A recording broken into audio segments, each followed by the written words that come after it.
Part 3 की starting में हम देखते हैं कि शोए के सर पर एग्ज़ाम का भूत ऐसा सवार होता है कि वो तो अपने ड्रीम में भी एक पर्सन की ऐसा एग्ज़ाम खूब कुट लगाती है और फिर हड़बड़ा के उठ बैठती है और उसके पास सुनियान और की बैठे होते हैं। अब उसके फेस पर इन्होंने ड्राइंग की होती है जो फ़िलहाल उसे इस बात का पता नहीं होता, वरना वो इन्हें खूब डांटती। खैर वो वैसे ही इन्हें यहाँ से जाने के लिए कह देती है। अब उसके पास जीन आती है और वो उसे अपने साथ विलेज चलने को कहती है, क्योंकि वो और उसके पेरेंट्स कुछ दिनों के लिए उसकी ग्रैंडमा के पास रहने जाने वाले थे। अब उसने वहाँ पर बोर ही होना था, इसलिए वो शोए को अपने साथ चलने के लिए कहती है, तो वो भी जाने के लिए मान जाती है। अब पता नहीं कैसे शोए की मॉम ने भी उसे विलेज जाने की इजाज़त दे ही दी होती है और वो लोग फिर अपने सफ़र पर रवाना हो जाते हैं। दूसरी तरफ की और सोनियान शोए को बहुत मिस कर रहे होते हैं, क्योंकि वो हर वक्त कोई ना कोई कारनामा सर अंजाम दे के इनको हंसाती ही रहती थी और वो दोनों भी तो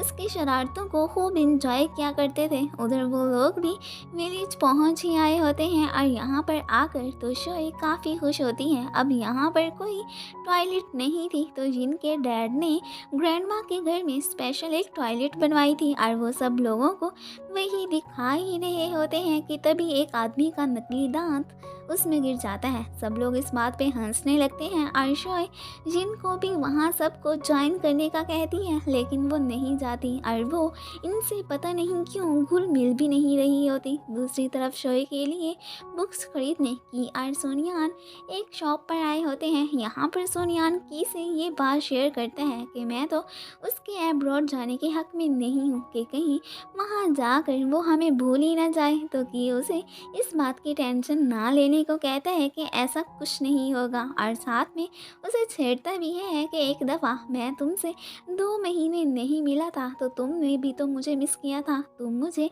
नहीं भूले थे। तो सुनियान स्माइल करके उसे कहता है कि अरे नहीं, ऐसी भी कोई बात नहीं थी जो तुम समझ रहे हो। कि कहता है हाँ हाँ मुझे पता है यही बात थी। दूसरी तरफ जिनकी ग्रैंडमा उसके जितना भी करीब जाने की कोशिश करती है वो उनसे उतना ही दूर दूर रहती है। तो इस बात से शोई भी काफ़ी परेशान होती है कि इसे आखिर मसला क्या है जो ये ऐसे रिएक्ट कर रही है। वो तो ग्रैंडमा से अच्छा खासा घुल मिल के रहती है। दूसरी तरफ सीजुआन इन तीनों बॉयज़ को एक प्लेस पर लेकर आता है और असल में मिस्टर सन की स्टूडेंट इनको एक शॉर्ट फिल्म बनाने के लिए लेकर आई थी। ये तो उस शॉर्ट फिल्म में काम करने से मना कर देते हैं, लेकिन वो ज़बरदस्ती इन्हें वो काम करने को कहती हैं। अब मजबूरी में इन्हें उसका कहना मानना ही पड़ता है। ग्रैंडमा शोए को जिनकी बचपन की फ़ोटोज़ दिखा रही होती हैं और फिर वो उन्हें वहाँ छोड़कर बाहर किसी काम से चली जाती हैं। सोनियान तो इस शॉर्ट फिल्म में इतना बोरिंग काम करने से मना कर देता है और वो उन्हें इस काम की बजाय एक बैटल एग्ज़ाम्स पर शॉर्ट फिल्म बनाने का एक धमाकेदार आइडिया देता है जो सबको बहुत पसंद आता है और फिलहाल तो हमें उस आइडिया के बारे में कुछ नहीं बताया जाता। दूसरी तरफ ग्रैंडमा भी अब काम करके आ गई होती हैं और ये गर्ल्स मिलकर फिर उनके कैमरा में पिक्स बनाती हैं। अब तो यिन भी ग्रैंडमा से घुल मिल जाती हैं और वो ग्रैंडमा के साथ बड़े अच्छे अच्छे पोज बनाकर फ़ोटोज़ बनाती हैं। फिर रात को जिन शोई को बताती हैं कि बचपन में बच्चे मुझे इस बात से बुली किया करते थे कि मैं गांव से बिलोंग करती हूँ और बस इसी वजह से वो अब इनसे दूर दूर रहती हैं कि ताकि वो फिर से इस बात को लेकर क्रिटिसाइज़ ना हो पाए। लेकिन अब उसका माइंड इस बात से चेंज हो गया था कि अपने चाहे गांव से हो या शहर से इस बात से कोई फ़र्क नहीं पड़ता, अपने तो बस अपने ही होते हैं। अब नेक्स्ट डे वो लोग वहाँ से जाने लगते हैं और यहाँ पर जिन को तो एहसास हो चुका था कि ग्रैंडमा उससे कितना लव करती हैं और वो उनसे कितना दूर रहती थी। वो जाने से पहले उन्हें हक करती हैं और दोबारा मिलने का कहकर वो अब वहाँ से चली जाती हैं और जाते हुए वो शोए को थैंक्स कहती है कि उसने उसे कंपनी दी और साथ में लव का मतलब भी समझाया कि अपनों के साथ मिलकर रहते हैं। अब उसके पेरेंट्स भी अपनी बेटी के इस चेंजिंग बिहेवियर पर बहुत खुश होते हैं। सुनियान तो शोए को याद करके उसकी एक बहुत ही ब्यूटीफुल ड्राइंग बनाते हैं और मॉम को भी पता चल जाता है कि ये उससे कितना लव करते हैं। अब वो तो शोए के अब्रॉड जाने से बहुत सैड होता है तो मॉम उसे तसल्ली देती हैं और कहती हैं कि डोंट वरी बेटा, जो तुम्हारी चीज़ है ना वो तुम्हारे पास लौट कर ही आएगी, उसकी तुम टेंशन ना लो। तो अब वो मॉम की बात अच्छे से समझ जाता है। अब शोए घर वापस आ गई होती हैं और वो मॉम के कहने पर फिर सुनियान से अपना एक सरप्राइज़ लेने जाती हैं जो कि बुक्स होती हैं। सुनियान ने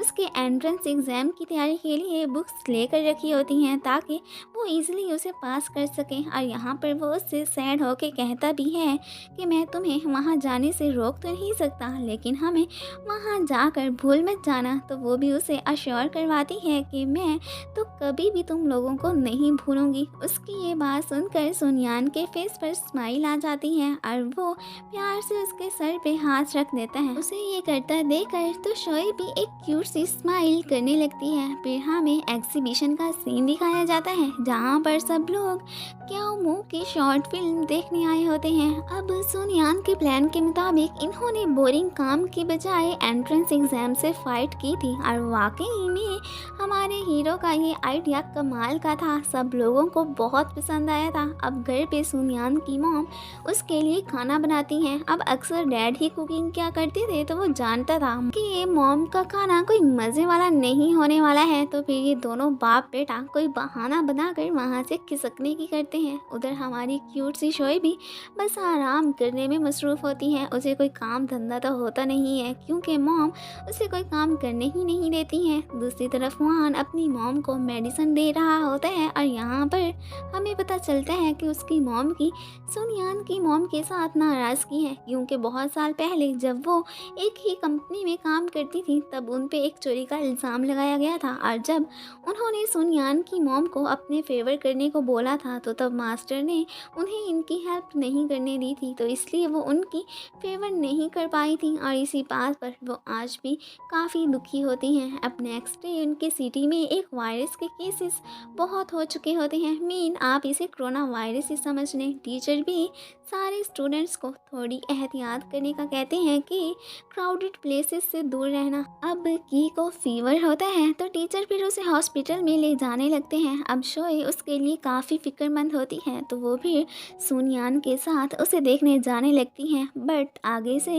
इतने सख्त रूल्स होते हैं कि उन्हें कोई उससे मिलने ही नहीं देता। अब की के हॉस्पिटल एडमिट होने की बात उसकी मॉम को भी पता चल जाती है तो वो उसके लिए काफ़ी फिक्रमंद होती हैं और फिर वो अपने बेटे से फ़ोन पे बात करती हैं। तो अपनी मॉम को अपने लिए इमोशनल होता देखकर उन्हें वो तसल्ली देता है कि मैं ठीक हूँ, आप मेरे लिए परेशान ना हो। फिर वो जब शोए से बात करता है तो वो उसे अपने लिए कुछ कॉमिक बुक्स लाने को कहता है। अब नेक्स्ट डे सुनियान और शोए देखते हैं कि हर कोई उस वायरस की ही बात कर रहा होता है। अब शोए को भी परेशान देखकर सुनियान उसे तसल्ली देता है और वो दोनों फिर वहाँ से स्कूल जाने लगते हैं। अब स्कूल में टीचर अनाउंस कर देते हैं कि आज से स्कूल्स बंद हो रहे हैं, अब आप लोग घरों में ही स्टडी करेंगे। तो इस बात से सारे स्टूडेंट्स काफ़ी खुश हो जाते हैं। अब ये दोनों चोरी चोरी ई को बुक्स देने जाते हैं और फिर तभी जब ये गार्ड को देखते हैं तो फ़ौरन से फिर ये वहाँ से भागने की करते हैं। अब सुनियान शोए का इतना ख्याल रखा करता है कि वो उसे कहता है कि जब तुम यहाँ से चली जाओगी तो तुम्हारा कौन ख्याल रखेगा। तो शोए उसे कहती है हाँ यार क्या करूँ, काश तुम इतने छोटे होते कि मैं तुम्हें अपनी पॉकेट में डालकर अपने साथ ले जा सकती। तो इस बात पे सुनियान की हंसी निकल जाती है। अब फिर बाद में उन्हें पता चलता है कि मिस्टर सन के बेटे जो अब्रॉड गए हुए थे वो अब वापस आ गए हैं और वो अपने साथ इतना खाने का सामान लेकर आए थे कि वो उनमें से कुछ शोए और सुनियान को भी दे देते हैं। ये दोनों उन्हें थैंक्स कहते वहाँ से चले जाते हैं। अब घर पर सुनियान उसे अपनी मॉम के फेवरेट सॉन्ग सुनाते हैं तो शोए को वो बहुत पसंद आते हैं और ये दोनों मिलकर फिर उन सॉन्ग्स को एंजॉय करते हैं। अब फिर बाद में शोए को पता चलता है कि मिस्टर सन का बेटा जो कि एक डॉक्टर है वो भी कोरोना वायरस के पेशेंट का इलाज कर रहा है, तो उसके डैड उसके लिए काफ़ी फिक्रमंद हैं। अब शोए अपने फ्रेंड्स के साथ मिलकर मिस्टर सन के पास जाने का फैसला करती हैं, तो इस बात से उसके पेरेंट्स खुश हो जाते हैं। फिर नेक्स्ट सीन में हम देखते हैं कि वो मिस्टर सन के पास आ गए होते हैं। यहाँ पर कि उनके साथ चेस खेलता है और सुनियान और शोए मिलकर उनके लिए खाना बनाते हैं और सुनियान तो साथ में शोए को भी खाना बनाना सिखाते हैं। फिर थोड़ी देर बैठने के बाद वो सब फ्रेंड्स तो वहाँ से चले जाते हैं, लेकिन मिस्टर सन तो अपने बेटे के लिए स्टिल फिक्रमंद ही होते हैं। और इसी के साथ ही ये पार्ट ख़त्म हो जाता है। Thanks for watching.